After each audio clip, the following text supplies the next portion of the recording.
Thank you for coming to our presentation. We are Noriko Ishihara and Hanel Lee, and our paper is on faith and politeness in aviation English of the lingua franca.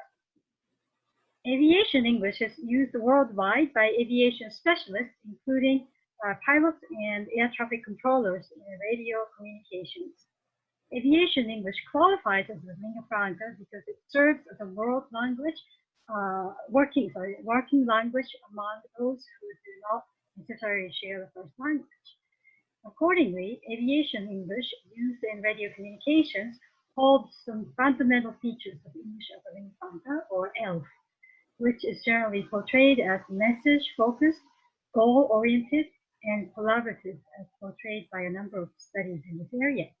Many ELF studies have documented how non-standard forms are often tolerated as long as understanding is achieved. Potential sources of trouble are typically normalized as ordinary in the consensus-oriented ELF talk. On the other hand, aviation English is known as a highly restricted code and considered a relatively stable variety, according to Estivo and her colleagues 2016. Aviation English is mandated as International Language of Air Traffic Control by ICAO, International Civil Aviation Organization, which is a specialized agency in the United Nations. In aviation English, communication difficulty can have fatal consequences and present threats to human lives, and therefore, aviation standards are designed to maximize accuracy and conciseness and clarity of communication for the sake of air safety. Aviation English can be viewed as a hybrid of prescribed language called phraseology and ordinary language called plain aviation English. Just to give you a sense of the prescribed language, here's an example of a radio communication. Pilot of the aircraft Piper 47Z wants to take off and initiate a call-up to Toledo ADC. In turn 1, he says, Toledo Tower, Piper 470. Here, alphabets are pronounced according to the International Phonetic Alphabet.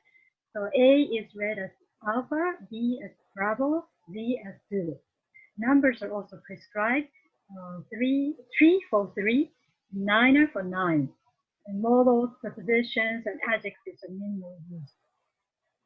In turn 2, the air traffic controller uses phraseology to tell the pilot to move into the position and wait. Piper 47 Zulu, taxi into position and hold.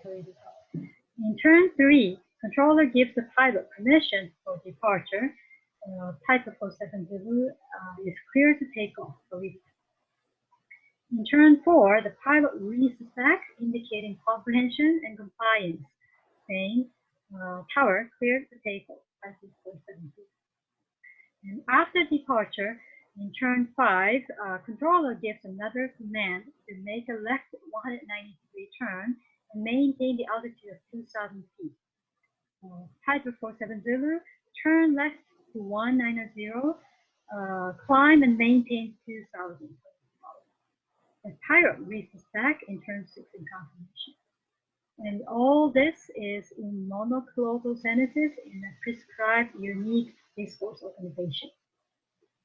As in this example, all pilots are encouraged to use specific phraseology in routine communication as much as possible as stipulated by ICAO standards. Ordinary language, or plain aviation English, is more intuitive and may be easier, especially for native or fluent speakers of English. However, its very flexibility may cause ambiguity and confusion in radio telephony communication. And plain aviation English is also where faith and politeness comes in. And just a quick look at this slide, the colorful parts tells us that politeness and mediation appear in prescribed radio communication. Please see red and bold fonts for honorific address terms, red for hesitations, blue for mitigation, green for politeness marker please, and thanking interaction in purple. The next slide shows our understanding of faith and politeness based on Goffman 1960. 1967, as well as Lockyer and Watts. But in the interest of time today, let's skip it and we can discuss it later if you have questions. In this study, we explore the role of face and politeness in radio communications. ICAO standards require that routine communication should be conducted solely in prescribed phraseology. And politeness is not part of the phraseology, it's typically considered superfluous and unnecessary in radio. However, the ICAO 2010 is also aware of the aviation specialist relational needs and approves the presence of polite language in radio communications. This leads us to the investigation of what face and politeness does in radio communication. So more specifically, we asked research question 1, how is face and politeness negotiated in aviation English, in particular radiotelephony communications? And 2, how do participants jointly fulfill their transactional and relational needs within the context of the radio communication? Okay, moving on to the method. We take a discursive approach in line with Culpeper and Cater and Ho, Lockyer, and others. We investigate how discourse informs how interactions perceive their relations to others and to their communities, as well as how power plays a role in these relations and the pragmatic judgments interactions make. In this study, we draw from 2 corpora of aviation English, Godfrey 1994 and Lisbon 2005, as well as another small but evolving corpus of current radio telephony communications created by us. And we follow a qualitative corpus analysis method proposed by Racer 2018. We initially used these aviation corpora to identify linguistic samples containing face and politeness, and then ran a close analysis of this cursive construction of face and politeness. We also employed a data triangulation through 4 pilot informants who provided expert and insider interpretation of our data. So you can see on the next slide the backgrounds in aviation and languages of the informants. So each interview lasted approximately 2 hours. In short, we had 2 new pilots, but also 2 very experienced commercial pilots with 12 to 33 years of aviation experience. All were fluent bilingual speakers. Next, we'll demonstrate a small sample of data from our programs. Before we jump into data and interpretation, we would like to show you the map of where the sample was taken place.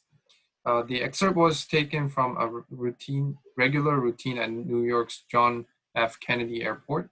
A Singaporean Airlines cargo pilot requests and receives 3 taxiing instructions and reads them back correctly in turn 1 to 5. Now, taxiing means moving slowly along the ground before takeoff or after landing. The taxiing instructions were from Sierra Bravo, as you can see. Turn left on Alpha and hold short of Whiskey to runway 22 right. Although he is supposed to make a left turn on taxiway Alpha as part of these instructions, a few seconds later, he appears to be confused and requests confirmation.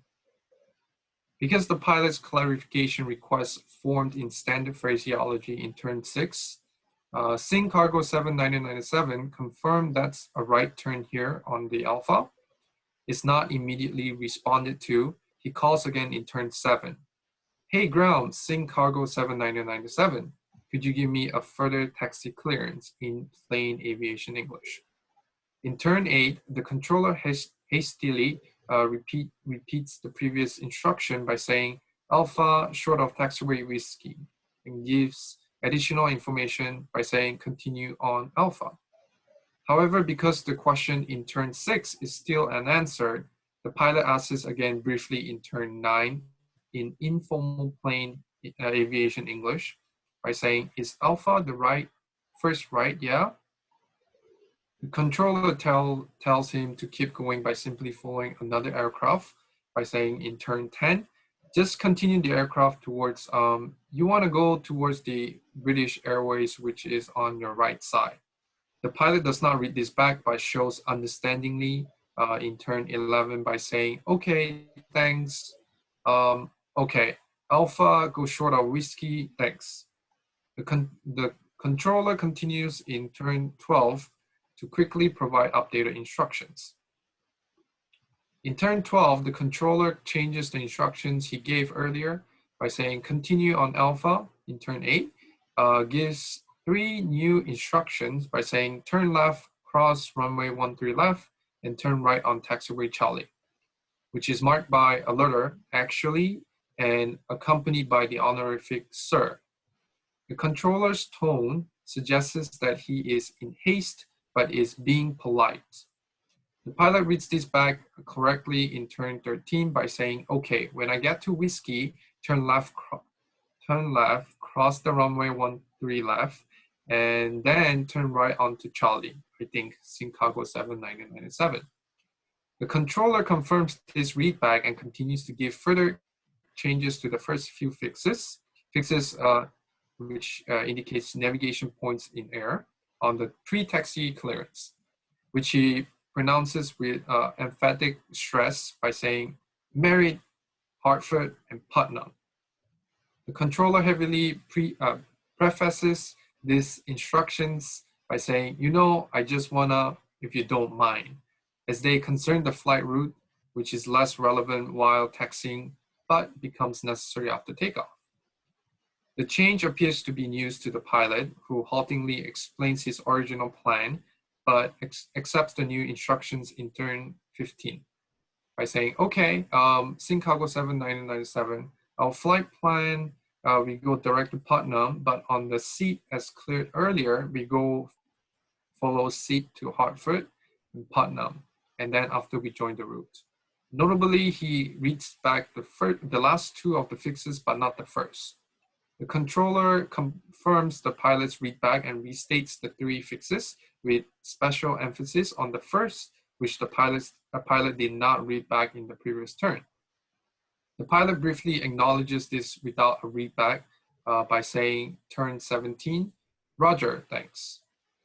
The controller provides a new frequency in turn 18 by saying cargo 79997 heavy, change to tower frequency 119.1, which the pilot reads back correctly and signs off in turn 19 by saying 19.1, good day. However, the pilot fails to change the frequency and talks to the same ground controller as if he were a new tower controller in turn 20. Now, before I explain this slide, let me play an audio file. Morning, this is Chicago 79997 heading. This is Chicago 79997. Chicago, what's up? Yeah, just check that it's clear to cross, yeah? 1 left. Hey, sir, cross 13 left, then turn right on taxiway Charlie. I see you there, right side Charlie, thanks. As you can see, as you heard, there was no immediate response in turn 20. The pilot repeats his call up in turn 21 by saying, tower, there's Chicago 79997. The ground controllers informally reply in plain aviation English in turn 22, indicates that this was an unexpected call by saying, Chicago, what's up?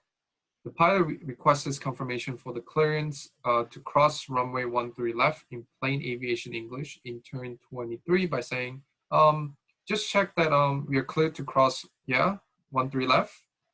The controller confirms this by saying in affirmative, sir. Cross 13 left, then turn right on taxiway Charlie. Affirmative is a fixed phraseology in aviation English that means yes, and repeats the further instruction by saying turn right on taxiway Charlie in turn 24, which the pilot reads back in turn 25 by saying 13 left, right on Charlie, thanks. After a few turns between another aircraft and the controller, the pilot calls again. Now let me play another audio. And Chicago 7997, just want to confirm you the point before Hartford. Could you give me the name again, please? Kentucky, you're killing me. What do you want now? Okay, ground, you were checking the bit of routing, and just the point before Hartford and Putnam. Could you give me that point again? Sir, even if you change your frequency, you've been talking to the same guy all night long. So, yeah, and you're going back and forth a million questions, but let's go over it. Merritt intersection, that's spelled Mike, Echo, Romeo, India, Tango. Direct Hartford, that is spelled Hotel, Foxtrot, Delta. Direct Tottenham, that is Papa, Uniform, Tango, and then it's Flout. Do you have any further questions about your route, your taxi route, the route you're going to fly, anything else? Not for now, sir. Thanks. For now, I'm sure in 30 seconds you'll have another one, but continue to the runway. Okay. The Chicago pilot asks for clarification for the first fix in informal plain aviation English. In turn 23, as you heard, and Chicago 7997, just want to confirm you the point before Hartford. Could you give me the name again, please? To which the controller replies irritably in turn 30 by saying, "You're killing me. What do you want now?" The pilot repeats his question again lengthily and in plain aviation English with mitigators such as grounder, cost minimizer, like just, and conventional indirectness such as "could you," again in turn 31. This fuels the controller's frustration, and in turn 32, he says, "Now, sir, you have been given a change of frequency. You'll be talking to the same guy all night long. See, and you're going back and forth a million questions, but let's go over it. The controller maintains a sharp accusatory tone throughout the long turn and explicitly blames the pilot for not changing the frequency and for asking so many questions.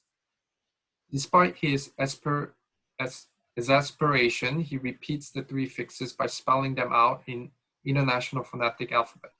He continues to offer further assistance, albeit ironically through mock politeness, which implicates impoliteness by reversing both the prepositional content and its evaluation.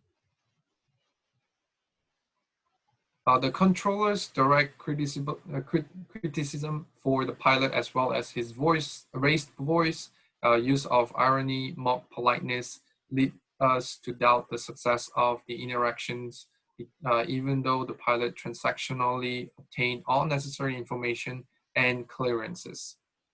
The interviews with our pilot informants revealed several factors that appear to have contributed to the perceived offense and face threats in relation to the rights and obligations of the interactants in aviation contexts. First, three of our informant pilots, Pilot 1, Pilot 2, and 3, pointed out the pilots are normally expected to understand instructions by hearing them only once and should strive to avoid asking questions by studying their flight plans in advance. This pilot's requests for clarification demonstrates frequent attrition. All our informants stated that the pilot should take written notes of the instructions in order to retain them more effectively.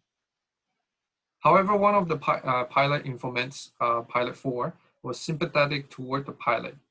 He pointed out that a large, busy airport can be overwhelming to inexperienced international pilots. Emotionally outbursts appear to be some controller's method for releasing stress. And Pilot 4 argued that controllers should be aware of pilots' multiple navigational tasks while taxiing and make greater use of accommodation. Nevertheless, many of the pilots' requests for clarification, along with his failure to change the frequency, were the primary causes of the controller's emotional outbursts, according to Pilot 1. Although other factors such as work overload may have contributed, stated by Pilot 2, the pilot should be feeling small, confronting the controller's explosion for not fulfilling his duties, said by Pilot 1. Pilot 3 explained that this pilot situation exemplifies the view that if act like a child and you get treated like a child, blaming the pilot's lack of professionalism for triggering the controller's impoliteness. She explained that in this case, the pilot becomes a type of scapegoat in that the controller's reprimand on the public radio indirectly urges other pilots to fulfill their duties to perform effectively. Okay, now some discussion and conclusion. The majority of our informants blame the pilot for performing poorly on the radio due to the inadequate preparation, which presumably caused the controller's faith-threatening impoliteness. And his impoliteness was further bolstered by his irony or mock politeness, and this in turn damaged the controller's faith, leading both interactions to fail to fulfill mutual relational needs. In addition, the controller's emotional outburst occupied excessive radio space, contributing to communication with inefficiency. And therefore, failure to fulfill their relational needs further aggravated transactional effectiveness. Our data suggests that non-prescriptive relational language, such as politeness expressions, was commonly employed and can assist radio interactions in negotiating their needs effectively if used within the contextual constraints. And conversely, when relational language is used excessively in less suitable contexts, it may cause the interactions to fail to meet the relational and transactional needs, as demonstrated in the next slide. In conclusion, despite the common belief that politeness is superfluous or unnecessary in radio communications, we argue that the faith and politeness may play a crucial role in fulfilling their transactional and relational needs in specific aviation contexts, and therefore faith and politeness can potentially impact communication effectiveness in aviation English. Thank you very much. That's all, and we have a selected list of